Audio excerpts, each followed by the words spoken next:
Hello, Yali. Hola. My name is Michelle Dominguez. I'm an assistant professor in early childhood education. I'm going to share with you how I revised my Lee 169S, which is a service learning course. The students are teacher credential students who are working in the field in local schools and will be multiple subject teachers. They are post-bac students. This is an action research course that takes place over the entire year. And so I will share with you how I revised it for climate action. The parts I revised are in green for your easy identification. So going through the syllabi, required course materials, I changed the syllabus to be a living Word document, and that allowed me to evolve the syllabus as I integrated increasingly climate knowledge into the syllabus. And it helped me to co-construct aspects of the syllabus with the students as these ecological layers were being added.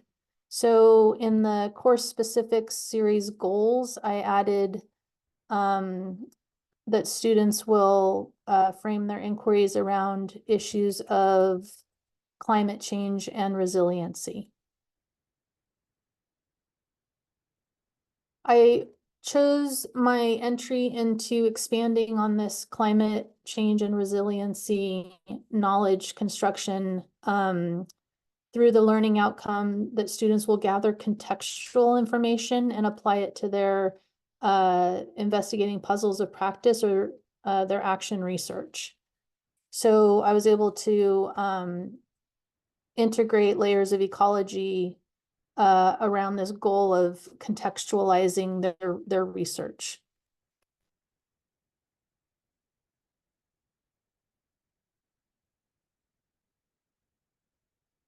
So course requirements were enhanced ecologically. I included the option of a final land acknowledgement curriculum reflection paper for them to reflect on the land acknowledgement videos that began each class. And these videos covered topics that also increased critical thinking around decolonizing early childhood education. So just acknowledging the land we're on is stolen. Students were not aware of what a land acknowledgement was when we began. We learned about Yokuts and Mono tribal history here in the Central Valley. We learned about land back movements across the US. We learned about reconciliation and reparation in Australia, New Zealand, and Canada, and how that has actually transformed their early childhood curriculum to integrate Indigenous principles into the curriculum, which tend to be ecological. For their second key assignment, they had the option to collect beautiful stuff reuse material to donate to the new Fresno State Reinventing Ramita Center in Kremen.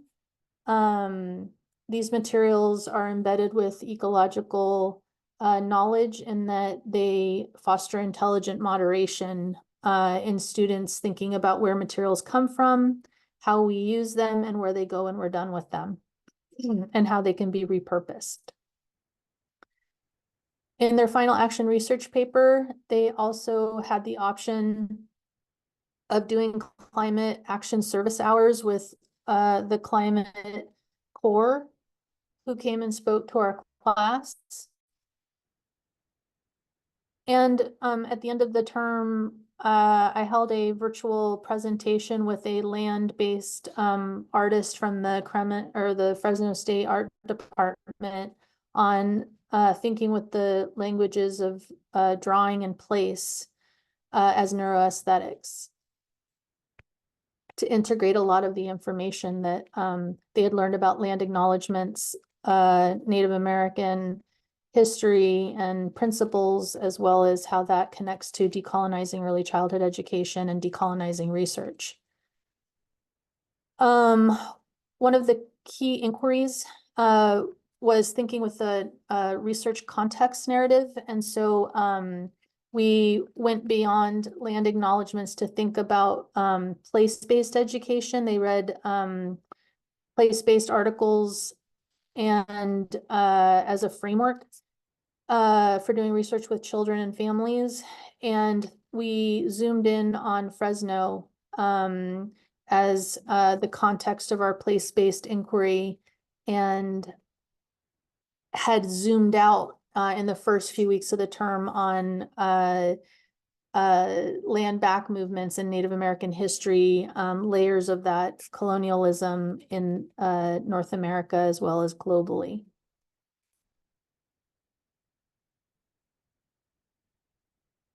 We had one group that chose to do place-based education as their research focus. And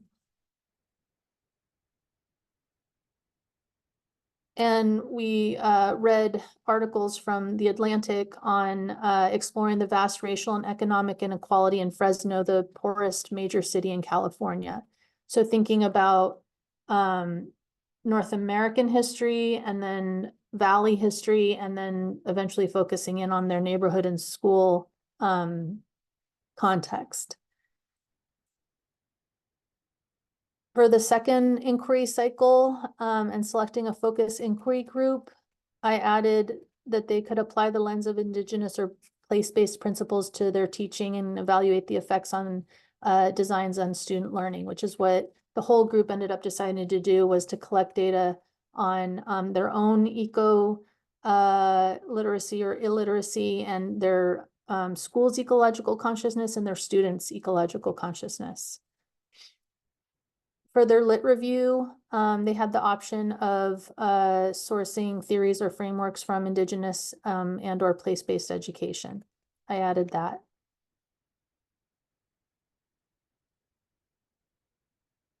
For a key assignment, they did a reflective memos, and I added one for them to reflect on their own eco-literacy and their students' eco-literacy or illiteracy.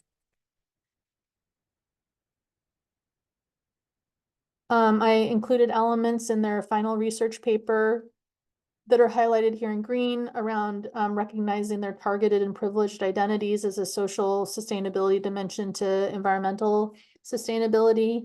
They devised and crafted their own personal land acknowledgement based on an assignment where they did a place think walk, where they went out on the land and had researched Yokuts and Mono tribal history and contemporary culture, and thought with that knowledge as they walked in a local place, thinking with Indigenous history, past, present, and future. They connected their social identities to their problem of practice.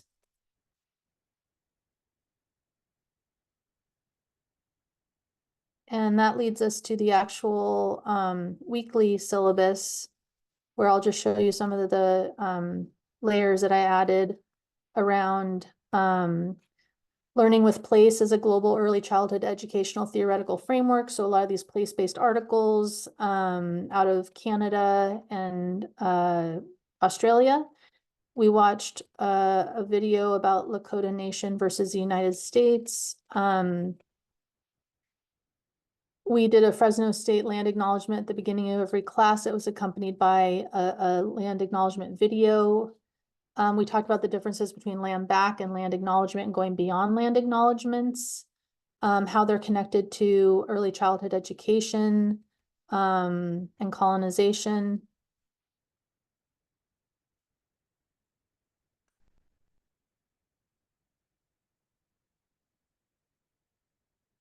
And then when the students chose to do a collective action, participatory action research project on ecological consciousness and curriculum, they collected that from their classrooms, They did learning lesson plans. If they didn't actually implement them, they designed them. And then they actually evaluated each other's data around their own ecological consciousness and the ecological consciousness in their schools as a collective research project.